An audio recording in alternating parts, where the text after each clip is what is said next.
On continue à parler de littérature avec cet essai, L'invention de l'Afrique, essai de l'auteur congolais Valentin Mudimbe. C'est un classique, cet essai de la littérature des idées. C'est sans doute l'un des livres les plus lus dans les études africaines des universités américaines. Livre qui démontre comment l'image d'une Afrique primitive et lieu par excellence de l'altérité est une construction intellectuelle. Ce livre a été écrit en anglais en 1988. Il est publié pour la première fois en langue française aux éditions Présence africaine. Et pour en parler, eh bien, nous recevons Mamadou Diouf, enseignant au département d'études du Moyen-Orient, de l'Asie du Sud et de l'Afrique de l'Université de Columbia à New York. Je crois que je n'ai rien oublié. Il a préfacé la version française de l'ouvrage. Bonsoir, Monsieur Diouf. Merci d'être avec nous.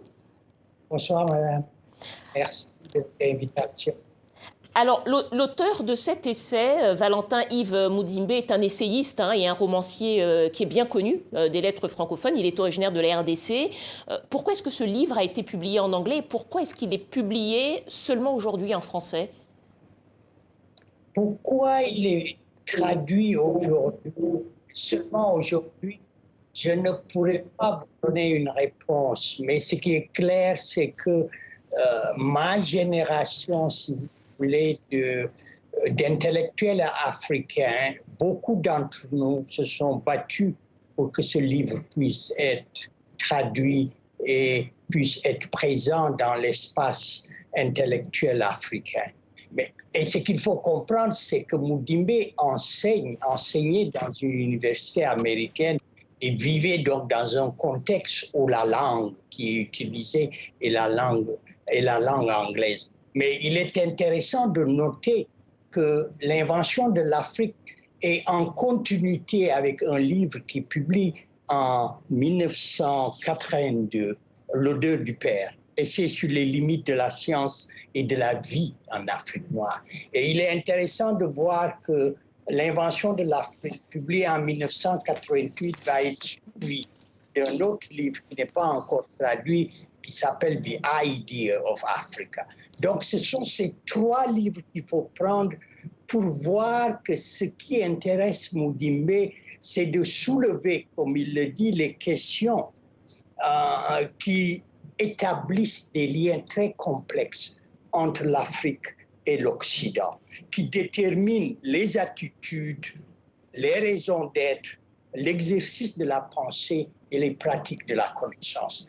Et dans le milieu anglophone, qui est plus large que le milieu francophone, il y a une résonance plus importante. Mamadou Diouf, vous dites dans votre préface que ce livre est une enquête sur les fondements du discours sur l'Afrique, invention d'une Afrique primitive, lieu par excellence de la différence, de l'altérité. Comment est-ce que ce discours s'est construit au fil des ans, des siècles? Mudimbe appelle la construction de ce discours, les images, les représentations, les attitudes et les textes constituent ce qu'il appelle une bibliothèque coloniale. Et c'est de cette bibliothèque coloniale que surgit l'image et la représentation de l'Afrique, si vous voulez, dans le temps du monde.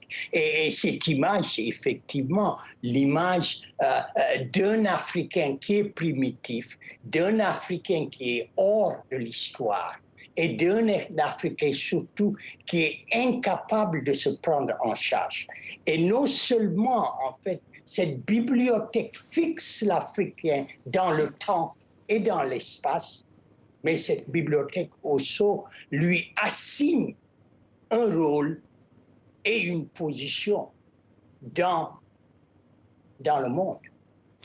Au fond, ce livre, si je comprends bien, pose d'une certaine manière en filigrane la question de l'émancipation d'une certaine idée de l'Afrique. C'est aussi un débat qui a été porté par tous les tenants de la décolonisation des esprits. Est-ce que vous diriez que ce livre, finalement, apporte une pierre à ce débat sur la décolonisation des esprits? Absolument. Ce livre porte une pierre parce que c'est un des premiers livres qui se pose la question de comment déconstruire ce que Mudimbe appelle la colonisation épistémologique de l'Afrique. Mudimbe n'entre pas, si vous voulez, dans une démarche qui est une démarche de reconstruction de l'histoire. Il est dans une démarche qui est une démarche de questionnement de l'appareil épistémologique qui soutient l'image que nous, Africains aussi, nous avons de l'Afrique.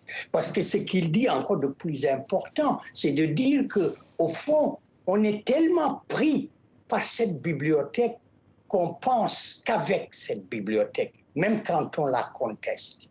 Et ce qu'il nous appelle à faire, et vous avez raison de faire la connexion avec les nationalistes, il demande la même chose que dès 1959, l'écrivain ivoirien Bernard Daguier demandait dans son roman Climbier, en disant « on est les seuls sujets humains à devoir tout lire.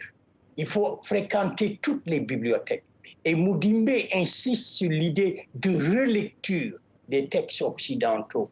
Et ce qui lui donne cette force de la relecture, c'est quelqu'un qui a littéralement plongé dans la bibliothèque ancienne, que ce soit la bibliothèque grecque ou latine, et qui a une parfaite connaissance, si vous voulez, de la philologie. Donc c'est ce décryptage qui est au cœur du travail qui est fait dans ce texte, et c'est une relecture qui permet effectivement de pouvoir pointer sur les manipulations, sur les récits qui sont des récits, comme il dit, des récits inventés. Monsieur Diouf, ce sera ma dernière question. Ce livre a été écrit en 88. Si je vous demandais en 2 mots de nous dire pourquoi est-ce qu'il doit être lu par tous et en quoi est-ce que c'est un essai qui est d'une très grande actualité, qu'est-ce que vous nous diriez?